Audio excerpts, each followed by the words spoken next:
Bem-vindo ao estúdio Uniceub, produzido pelo Laboratório de Telejornalismo do Centro Universitário de Brasília. Este programa é transmitido pela TV Uniceub. Eu sou Henrique Moreira e você é o meu convidado especial.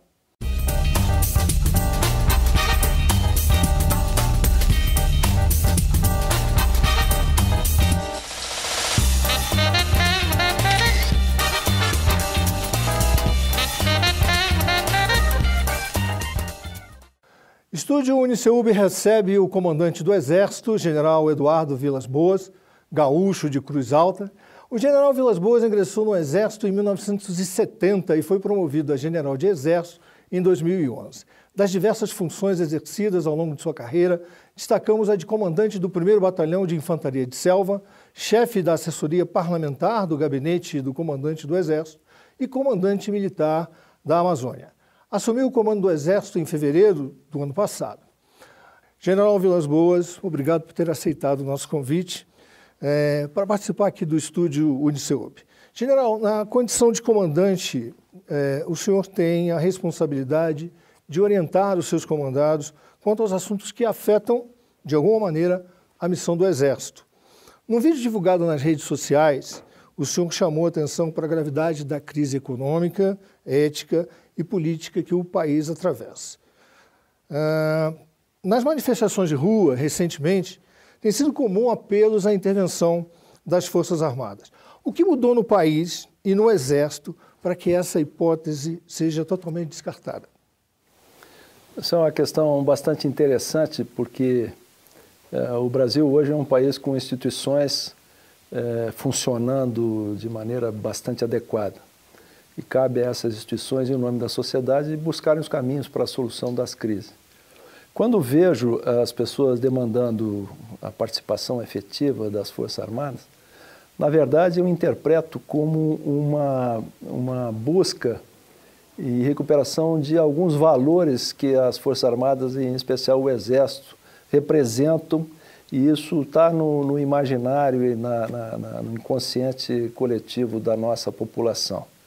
Eu não creio que a população queira a volta de regime militar e coisas desse tipo, mas interpreto desta maneira. São os valores que as Forças Armadas representam. General, de que maneira uma possível substituição da Presidente da República repercutirá nos programas e nas ações atualmente promovidas pelo Exército? A presidente Dilma, ela tem prestigiado bastante o Exército. As Forças Armadas, em geral, o Exército, ela tem uma visão da importância da defesa para o país. O que tem nos afligido acentuadamente é a questão econômica, no que isso tem acarretado de restrições do orçamento para com as forças. Esse ano nós fomos muito penalizados e é um ano em que nós temos muitos compromissos estabelecidos já, como, por exemplo, a participação nos Jogos Olímpicos, né, que a nossa participação é bastante ampla e intensa, e outras atividades de caráter social que nós estamos empenhados, como a distribuição de água no Nordeste, esse combate ao mosquito, né, ao Aedes aegypti, e também com relação a alguns grandes projetos de interesse do país, que estavam se consolidando e agora eles terão a sua implementação adiada, com grandes prejuízos e até sofrendo o risco de algum desses projetos as empresas serem obrigadas a interrompê-los definitivamente. Então, a substituição de um governo vai ser relevante no sentido que se possa recuperar a situação econômica do país. Nós temos uma melhora da parte orçamentária. Uma pergunta agora mais de caráter sociológico, né? Vamos colocar dessa forma. O país, nos últimos 14 anos, foi governado por um partido de esquerda. Como foi para os militares construir e manter essa relação com o partido de esquerda, né? Está no poder há 14 anos? Eu até abordei na palestra um erro que a sociedade brasileira cometeu, quando ela permitiu que a linha de confrontação da Guerra Fria passasse por dentro da nossa sociedade, e isso nos dividiu. Nós perdemos a ideologia de desenvolvimento, o sentido de projeto. E eu comentava que eu trabalho junto ao ministro Aldo Rebelo. que é do Partido Comunista do Brasil. E ele tem uma grande identificação com as Forças Armadas. E da importância, das necessidades. E a grande convergência que nós temos é a questão nacional. Né? Quer dizer, quando você coloca acima de tudo o interesse nacional, outras questões ficam bastante diminuídas e diluídas aí no que pode representar enfim, de parâmetros para o dia a dia. Né? Então, não há nenhum problema em trabalhar com a esquerda. Estúdio Uniceubi entrevista hoje o general Eduardo Vilas Boas, comandante do Exército. General, de que maneira a crise econômica tem afetado os programas estratégicos? O senhor já falou anteriormente da dificuldade de manter esses programas. Agora, que impacto que isso tem na nossa defesa, na nossa política de defesa nacional? Eu vou citar um exemplo. O Exército tem a atribuição também de participar do combate aos crimes transnacionais na faixa de fronteira, especialmente a parte de contrabando de armas e o narcotráfico. Nós temos 17 mil quilômetros de fronteira. Isso é uma tarefa hercúlea. Então, ela só será possível de ser cumprida adequadamente, essa missão, a partir do momento que nós incorporarmos tecnologia intensa nos nossos sistemas e nos nossos equipamentos. Em função disso, nós elaboramos um grande, que é o principal projeto estratégico do Exército, chamado SISFRON, o Sistema Integrado de Monitoramento de Fronteira. Com o ritmo atual de financeiro, orçamentário, esse sistema só estará pronto a partir da década de 40. Então, ele não estará amadurecido ainda e todas as tecnologias já estarão se tornando obsoletas. Então, vejo que esse é um grande prejuízo, é lógico, para o Exército, mas para o país como um todo, já que hoje já se sabe, sobejamente, que os grandes problemas de segurança pública que afetam os grandes centros, todos passaram, os causadores passaram pela faixa de fronteira. Quais são as maiores preocupações do Exército hoje em relação à segurança do país? E como o senhor vê o Exército no futuro? A gente está falando que um sistema como esse, mantido o ritmo atual de investimentos, só estaria disponível daqui a 40 anos. Como é que o senhor percebe o Exército do futuro? O oficial, o aluno hoje, o cadete está entrando na academia de agulhas negras. Que exército ele vai encontrar daqui a 20 anos, daqui a 30 anos, quando ele assumir os postos de comando? Primeiro, eu queria agregar que sempre isso é histórico no Exército. Já passamos por outras situações de extremas dificuldades orçamentárias e o Exército teve a sabedoria sempre de privilegiar a área da educação, do ensino, do preparo. Né? As nossas escolas militares elas são fundamentais porque elas geram os comprometimentos em 3 níveis. Comprometimento com os companheiros, comprometimento com o Exército, propriamente dito, e comprometimento com os valores da profissão militar. Então, o cerne do Exército, que dá a nossa continuidade, a nossa trajetória contínua e ascendente, vem dessa área que nós procuramos e vamos continuar privilegiando. No que diz respeito ao outro aspecto da pergunta, o Brasil é a 7ª economia do mundo. Um país que, a despeito da crise, vai seguir crescendo, médio e longo prazo, e assumindo uma liderança nacional nos contextos onde ele atua, principalmente na América do Sul. É um país que vai alargando a sua área de interesse estratégico, ou seja, áreas onde ele tem presença e necessita estar presente. É um país que pleiteia assento no Conselho de Segurança da ONU. Que aumenta os compromissos também. É um país, enfim, essas posições implicam uma série de compromissos que o país tem que ter capacidade de honrar e de cumprir. Então ele precisa ter forças armadas compatíveis, forças armadas modernizadas, com a concepção de futuro, de evolução adequada aos conflitos modernos. E esse aspecto nos preocupa de que isso venha a sofrer algum atraso. Agora, do ponto de vista da formação, da mentalidade dos nossos militares, isso tem sido um nicho que nós procuramos privilegiar e estamos enfim, bastante seguros de que isso aí não será está sendo afetado. General, o senhor foi comandante militar da Amazônia, o senhor passou boa parte, né, da sua atividade militar na Amazônia. A gente sabe que existe em boa parte da comunidade mundial uma percepção de que nós, brasileiros, não temos cuidado da forma que a Amazônia merece ser cuidada. E isso, de alguma maneira, gerou uma ideia de que seria uma ameaça à nossa soberania, à nossa integridade. O senhor acha que nós cuidamos adequadamente do nosso patrimônio ambiental? Não da parte ambiental, nós não cuidamos adequadamente da Amazônia.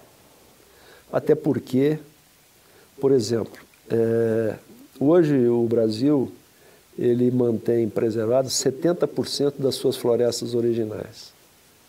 O mundo tem, genericamente, aí 20%, 20% a 25%. A Europa tem 0,3%. Então, ninguém tem autoridade moral de tentar nos ensinar, apontar o dedo, não é? Como devemos tratar o nosso meio ambiente. De qualquer forma, é uma vulnerabilidade essa. E nós, isso sim, não estamos sabendo cuidar da nossa Amazônia. A Amazônia tem 3 papéis muito importantes a cumprir. Primeiro, diz respeito diretamente ao Brasil, decorrente dos seus recursos naturais, que estima-se, e isso com certeza vai além, mas da ordem de 23 trilhões de dólares em recursos naturais. 2 vezes a economia americana. 2 vezes a economia americana, veja só. Enfim, o Brasil, eu digo sempre, o Brasil é como um mendigo sentado em cima de um pote de ouro e não sabe o que tem dentro e não sabe explorar isso. O segundo, a contribuição que a Amazônia tem para dar, aí diz respeito à América do Sul, a integração sul-americana ela vai se dar em torno da Amazônia, porque existe, além da nossa Amazônia, uma pan-Amazônia, 7 milhões de quilômetros quadrados, com 9 países condôminos. Então, a integração amazônica vai se dar da América do Sul. Que nós temos. Exatamente os mesmos problemas. Eu tive a oportunidade de ir numa missão do Exército, de ir a Surucucu. Esteve lá em Surucucu, pois é. Os problemas são os mesmos. Você passa a fronteira, a Amazônia venezuelana, ali é exatamente igual. A geografia física, a geografia humana, a parte as carências econômicas, sociais, os problemas são os mesmos, do desmatamento, do garimpo ilegal, da questão do índio, do narcotráfico, exatamente a mesma coisa. Então, ela é uma obrigação e uma oportunidade para o Brasil, né? E à medida que se intensifique uma infraestrutura de comunicações e transporte, cada vez mais a nossa Amazônia fica como centro de gravidade e Manaus tem um papel muito importante aí. Manaus é um epicentro da Amazônia, equidistante de todas as grandes cidades da Amazônia brasileira ou dos países vizinhos. Então esse é o segundo papel, a integração sul-americana. E o terceiro papel vem do fato de que a Amazônia abriga a resposta e solução para alguns dos grandes problemas que afligem a humanidade hoje, né?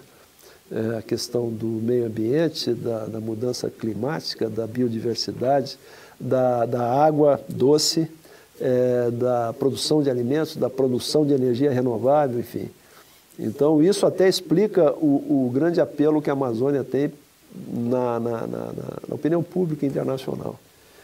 E a Amazônia, nós não temos nenhuma política para a Amazônia. Nós temos política para o Atlântico Sul, temos para a Antártica, temos para outras áreas, mas para a Amazônia não há nenhuma política, não há um órgão que cuide da Amazônia, né, com capacidade de integrar todas as iniciativas e que se adotem projetos, medidas com profundidade e alcance que tenham capacidade de mudar a realidade e atender às necessidades da população da Amazônia, que ela é prioritária, e ao mesmo tempo o Brasil se beneficiar de toda essa riqueza que ele conta.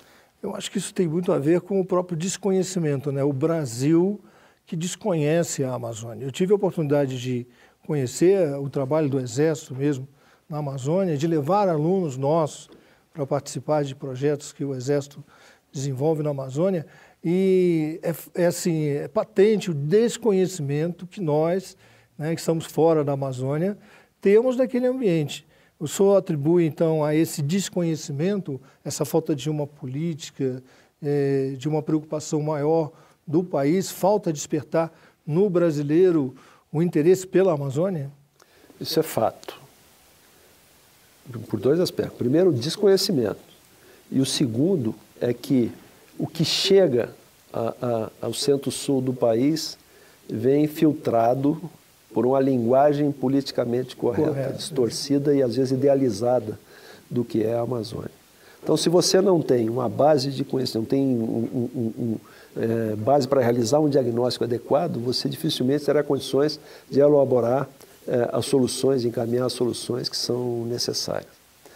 E esse talvez seja o maior desafio que nós temos, é trazer a Amazônia para o Brasil, e até porque a Amazônia tem que ser vista sob uma perspectiva centrada na Amazônia, e não centrada, uma perspectiva exógena, centrada fora do país, né? Então, esse eu acredito que seja o maior desafio. General, a encerrarmos, o senhor disse durante a palestra que hoje a diferença entre a situação política, os fatos que levaram à intervenção militar em 1964 e os fatos que acontecem hoje, uma das diferenças fundamentais é que o Exército tem a preocupação fundamental com a questão da legalidade. Queria que o senhor falasse um pouquinho mais sobre isso, de como que o Exército se posiciona essa questão da legalidade diante do que a gente tem visto e que tem colocado a nação numa situação aflitiva. É verdade, né? Nossa crise tem caráter político, econômico, ético, né? Ético, moral, e os três aspectos estão interligados, né?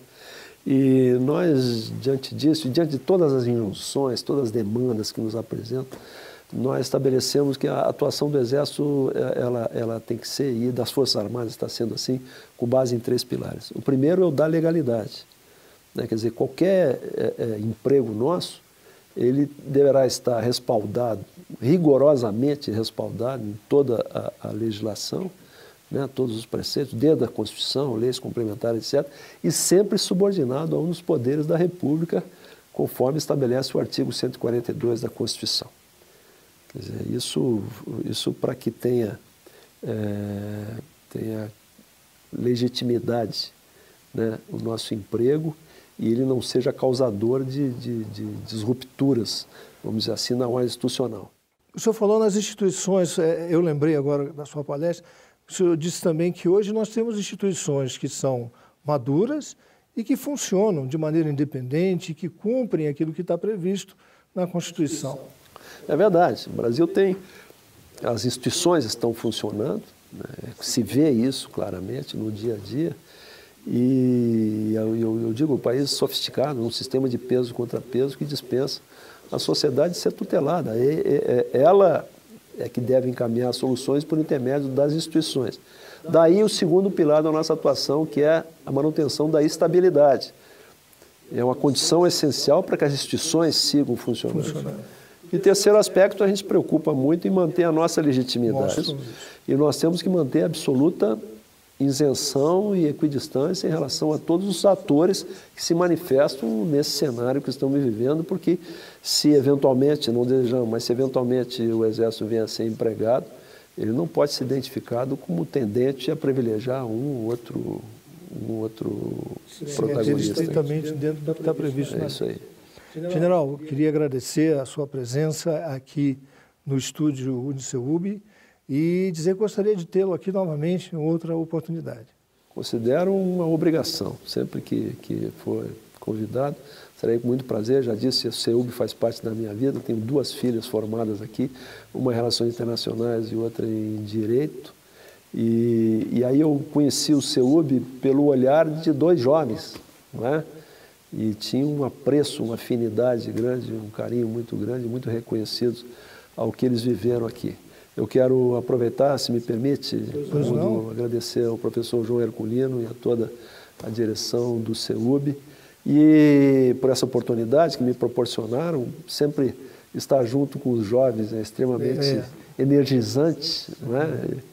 E eu espero, né, já nos conversamos, nos propusemos, que isso seja o início de vamos estabelecer um leque de parcerias em benefício principalmente do Exército, mas estamos à disposição do CEUB que for necessário. E estamos prontos aí para usar essa parceria e dar oportunidade aos nossos alunos, como já fizemos nos programas que o Exército mantém lá na Amazônia, de conhecer. Eu fico impressionado como os alunos reagem positivamente a essa iniciativa do Exército, né, dos formadores de opinião, em que nós visitamos toda aquela região, todo o trabalho do Exército, é extremamente positivo. O Exército, o Seconsex, estão de parabéns pela iniciativa. Muito obrigado, professor. O Estúdio Uniceub é produzido pelo Laboratório de Telejornalismo do Centro Universitário de Brasília e transmitido pela TV Uniceub. Eu sou Henrique Moreira, agradeço a sua companhia e nos vemos no próximo Estúdio Uniceub. TV Uniceub, feita por profissionais de verdade.